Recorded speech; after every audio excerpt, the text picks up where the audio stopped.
tu auras la paix du cœur lorsque tu comprendras ce verset. Allah dit, Ma'as-saba min musibatin illa bi'iznillahi. Nul malheur ne peut atteindre l'homme sauf la permission d'Allah. Dieu guide le cœur de quiconque croit en lui, car il est parfaitement informé de toutes choses.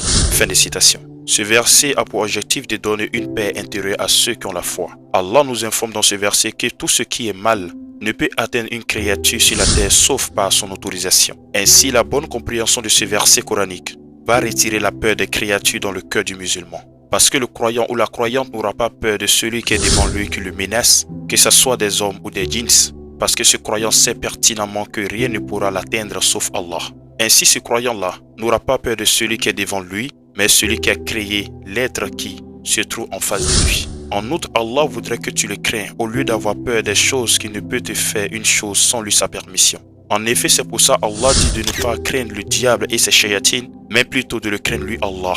Surat 3, verset 175. Allah dit de ne pas craindre aussi les gens, mais de le craindre lui Allah. Surat 5, verset 44. Allah dit la magie, la sorcellerie ne peut nuire à une personne sauf par la permission d'Allah. Surat 2, verset 102. Alors pourquoi le musulman aurait-il peur? Ainsi, le but cherché par Allah, c'est d'enlever la peur des créatures et d'installer la crainte d'Allah dans le cœur de tous les musulmans. Car la crainte d'Allah te donne une sécurité sans limite durant toute ta vie sur la terre. Mais malheureusement, nos prédicateurs, au lieu de renforcer notre foi en Allah, ils nous font peur des djinns et des mauvais œils. Et ça, c'est une erreur de la part de certains prédicateurs qui font inconsciemment la publicité des djinns et de la sorcellerie afin d'attirer une clientèle dans la ruqya.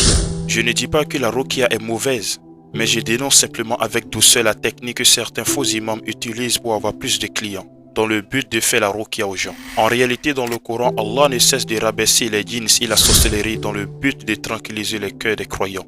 Mais malheureusement, certains prédicateurs font le contraire inconsciemment. Enfin bref, je ferme la parenthèse. C'est vrai que la peur est naturelle, mais laisse-moi te dire une chose très importante. Celui qui craint Allah n'a peur de personne. Le croyant qui a peur d'Allah se verra en sécurité parmi les gens du mal.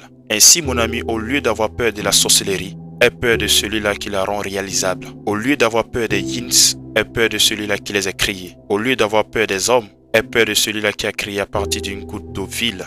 En conclusion, mon ami, celui qui craint Allah se sentira en sécurité sur la terre, mais celui qui craint les gens se sentira troublé durant toute sa vie. Ainsi, aie crainte d'Allah et rien ne pourra te faire du mal. Ainsi, je vais m'arrêter ici. Qu'Allah nous donne la foi véritable, qu'Allah fortifie nos cœurs, qu'Allah nous éloigne des ennemis, qu'Allah nous éloigne des shayatines et des iblis, qu'Allah nous éloigne des difficultés de la vie, qu'Allah nous éloigne des épreuves qui ont la capacité de nous rendre mécréants, qu'Allah facilite notre vie, qu'Allah nous donne la connaissance et la sagesse, qu'Allah nous rende